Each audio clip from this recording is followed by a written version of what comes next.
Le bloc-notes du jeudi avec Franck Tapiro. Donc bonjour Franck. Bonjour Steve. Bonjour. Et merci de nous rejoindre comme chaque semaine dans le Grand Journal. Franck, vous êtes communicant, vous pilotez les DDF, les Diaspora Défense Force, dont nous parlerons tout à l'heure. Franck, on démarre une nouvelle fois avec Rima Hassan. Vous êtes particulièrement en colère, j'allais dire, contre les sorties, la campagne de haine menée en ligne par l'eurodéputée insoumise. Orpi, Optical Center, on en a beaucoup parlé. Est-ce que tout ça forme un ensemble particulièrement dangereux, non seulement en ligne, mais aussi sur le plan physique, sur le plan matériel? C'est très inquiétant parce qu'on a l'impression vraiment qu'elle a une immunité absolue.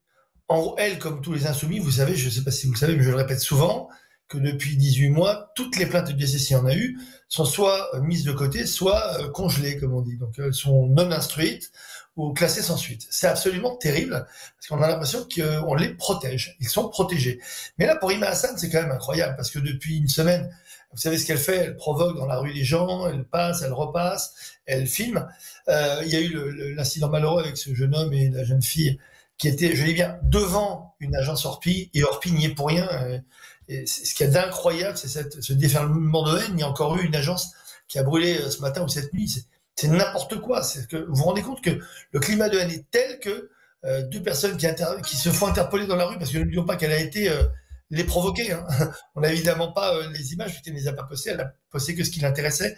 Mais c'est son mode opératoire. Elle filme, elle provoque, elle revient, elle filme, et elle attend qu'on l'insulte. Et comme par hasard, elle filme exactement au moment où on l'insulte. C'est extraordinaire. Tout ça, c'est de la provocation, et elle fait du doxing. Alors, c'est quoi le doxing? Le doxing, c'est mettre sur les réseaux sociaux l'image d'une personne, ça c'est interdit, c'est la protection de la vie privée. Vous pouvez mettre quelqu'un, mais vous êtes obligé de la flouter. Et derrière, elle met le nom, le prénom, le numéro de téléphone. Et elle le fait non-stop depuis une semaine. Avec parfois des captures d'écran aussi de réseaux sociaux, de présentation LinkedIn. Oui, avec des messages supposés. Elle s'attaquait aussi à Optical Center en carrément jetant une fatwa. Donc en fait, il y avait les fatwas. Parce qu'Optical Center a distribué des lunettes et des lentilles à des soldats israéliens. À des soldats et surtout à des nécessiteux. Optical Center fait un boulot humanitaire absolument extraordinaire, et bravo à cette enseigne. Et Orpi, pareil, que je connais depuis des années, qui n'a absolument rien à voir ni avec le conflit, ni avec Rima Hassan, ni avec rien du tout, qui est une enseigne admirable et qui est malheureusement mise malgré dans cette violence. Pourquoi? Parce que c'est encore une fois Rima Hassan et tous ces insoumis qui créent ce climat de violence, qui dénoncent des gens, qui les balancent, comme on dit, qui balancent leur identité, qui balancent leur image. C'est répréhensible. Moi, ce que je ne comprends pas, et je le dis, j'espère que les autorités nous écoutent. Pourquoi et jusqu'à quand Madame Rima Hassan va se permettre ce que n'importe quel citoyen français ne commet pas? Ce qui est inquiétant, Franck, c'est que ces incidents se reproduisent. Vous parliez d'Orpi tout à l'heure, ça avait démarré donc avec l'agence à Paris, avec des tags sur cette agence du 10e, puis ensuite à Marseille, et puis là, c'est une agence à Golfe-Juan, à côté de Juan-les-Pins, à côté d'Antibes, une ville que connaissent peut-être pas mal de nos éditeurs. Vous craignez que ça se reproduise tout au long de l'été, au fur et à mesure que ces polémiques rejaillissent sur les réseaux sociaux? En fait, ce sont des prétextes à la violence. En fait, vous savez, il faut très peu, on l'a vu le soir de la victoire du PSG, on le verra malheureusement.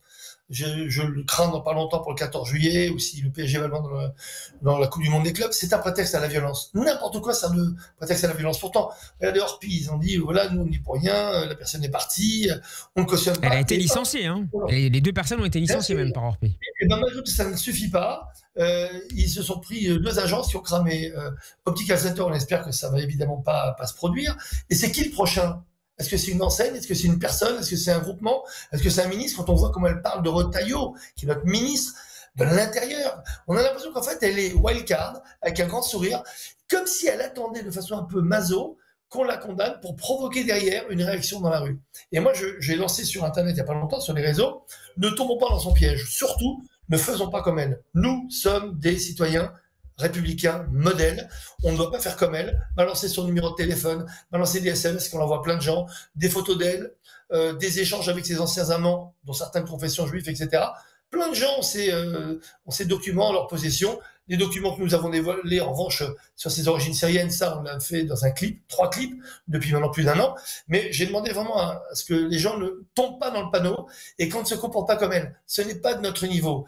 La police est là, la justice doit être là, ou je devrais dire plutôt devrait être là. J'espère que ce sera condamné. C'est condamnable. Ce sont des faits condamnables. Donc on ne va pas se mettre à son niveau. Donc condamnons cela, alertons, dénonçons sur Pharos, par exemple, où on peut signaler ce genre d'agissement. Elle le fait tous les jours, mais elle le fait de façon deux options. Elle le fait de façon maso, en disant j'espère qu'ils vont me taper dessus. Pourquoi? Parce qu'elle pourra enfin passer pour une victime, pour la passionnariat, vous savez, qui a été sacrifiée sur l'autel de la cause qu'elle estime être la cause palestinienne, ce qui est totalement faux, parce que je trouve que la cause palestinienne mérite d'autres passionnariats.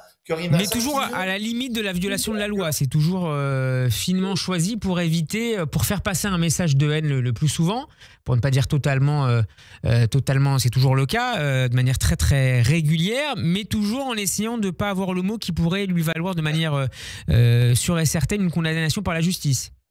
Et parce que quand elle doxe des gens, elle fait croire que ce sont des personnes qui l'ont harcelé, cyberharcelé, etc. Ce qui est possible, mais à ce moment-là qu'elle porte plainte. Donc vous vous rendez compte qu'elle fait passer, elle arrive à culpabiliser les gens. Regardez, c'est d'une perversion inouïe. Au lieu de déposer plainte, non, elle dit moi je vais les doxer, je vais les révéler, je vais montrer leur capture écran. Rien ne prouve en plus, surtout avec Rima Hassan, que ce qu'elle montre est vrai. En revanche, ce sont des vrais noms ou des vrais pseudos avec des vrais numéros de téléphone. Donc elle est, même dans sa réponse, elle est hors la loi. C'est-à-dire que normalement, vous êtes citoyen, vous faites harceler, moi je sais ce que c'est, le cyberharcèlement, j'en suis depuis assez longtemps, je porte plainte. D'ailleurs, je vous assure que hier, j'ai porté plainte aussi contre Manuel Bompard. J'allais y venir justement, une plainte contre Manuel Bompard, responsable de la France Insoumise, qui avait porté des accusations contre les DDF. Expliquez-nous ce qui s'est passé. Oui, il y a quelques mois maintenant, sur France Info, le matin, à 8h30, il a dit, à propos de M. Retailleau, vous savez, parce que Richie Thibault avait été un peu brocardé pour des propos honteux, il a dit qu'il allait créer des milices d'action dans les banlieues, hein. Voilà. Et donc, Manuel Bompard a dit je comprends que M. Retailleau se dépêche d'accuser M. Richie Thibault, mais a-t-il été accusé, Franck Tapiro, d'avoir créé une brigade armée juive? Ça va très loin. C'est-à-dire qu'il a pris notre concept, c'est DDF, Diaspora Defense Force, c'est une armée de défense citoyenne, où je dis, mais notre première arme, c'est nos cerveaux, c'est nos contenus, c'est l'histoire, c'est la guerre contre la vérité. Et les indignes insoumis ont essayé d'instrumentaliser ça en disant on va reprendre la guerre, en disant qu'ils veulent nous faire une guerre avec des armes militaires, etc. Donc hier, donc ça fait depuis maintenant quelques jours, depuis hier, je peux vous dire que la plainte a été déposée au tribunal de Nanterre contre Manuel Bompard pour diffamation, parce qu'il est sur mon dos une faute pénale, parce que vous savez que c'est une milice en France, c'est interdit, et avec tout ce qu'on fait avec la DDF, et puis justement le lien entre la DDF... Mais il vous accuse d'être à l'origine d'une forme d'incitation à la haine ? À la violence? Pire que ça, une incitation à s'armer. À s'armer, mais pas intellectuellement, hein, parce que je pense que les armes intellectuelles, ça fait longtemps qu'ils ont arrêté d'en avoir. La France insoumise, ça saurait. Des armes historiques, des armes culturelles, des armes institutionnelles, des armes intellectuelles, ils n'en ont pas, donc ils ont pensé que c'était des armes militaires, hein, des pistolets, etc. Donc évidemment, je porte plainte contre lui, c'est de la diffamation pure, et surtout il montre pourquoi, parce que ça jette un discrédit par rapport à l'EDF, vous savez, qui se bat depuis 18 mois contre eux. Pourquoi? Parce que ce sont eux les vecteurs de haine, ce sont eux les vecteurs de haine anti-juive. Vous savez, en France, on essaie de monter la communauté français-juive contre les musulmans, mais il n'y a jamais eu de guerre entre les juifs et les musulmans en France. Je fais des soirées union sacrée, vous le savez, très souvent, pour le démontrer. Il y a quantité de juifs, de non-juifs, de musulmans qui viennent dire à quel point on ne peut pas nous instrumentaliser. Oui. Eux ont un intérêt uniquement électoral à le faire, et nous, on ne doit pas tomber dans le panneau. Donc, ne doit pas tomber dans le panneau de Rima Hassan. Laissons-la faire son doxing, attaquons-la, dénonçons-la sur les réseaux sociaux, signalons sur Pharos.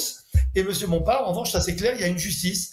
Et vous n'êtes pas totalement injusticiable. Et on va le démontrer, parce que je ne vois pas comment est-ce qu'on pourra, alors qu'on a toutes les preuves, hein, on a la vidéo. D'ailleurs, au passage, France Info aurait pu corriger ce qu'a dit Manuel Bompard, mais vous savez, France Info participe depuis quelque temps, malheureusement, avec certains, leurs journalistes, pas tous, parce que vraiment c'est une chaîne que je connais bien et que j'aime beaucoup, mais certains vraiment participent, dans leur silence, à véhiculer de fausses informations comme cela. D'ailleurs, malheureusement, on est obligé d'attaquer aussi France Info, qui est le diffuseur.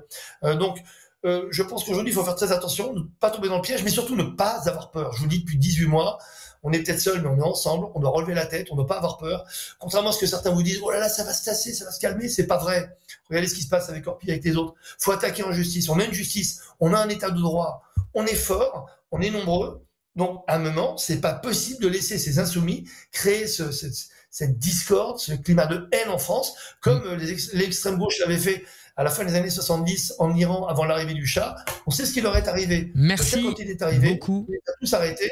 Ils ont fini une balle dans la tête devant la prison de Téhéran. Donc les insoumis aujourd'hui, malgré cela, continuent à instrumentaliser avec leur promotion du Hamas, leur promotion de l'islamisme, le gauchisme, et prennent les juifs français en tenaille. Merci beaucoup Franck Tapiro d'avoir été avec nous pour votre bloc-notes à retrouver notamment sur Instagram. Bon après-midi à vous, à la semaine prochaine. Merci beaucoup.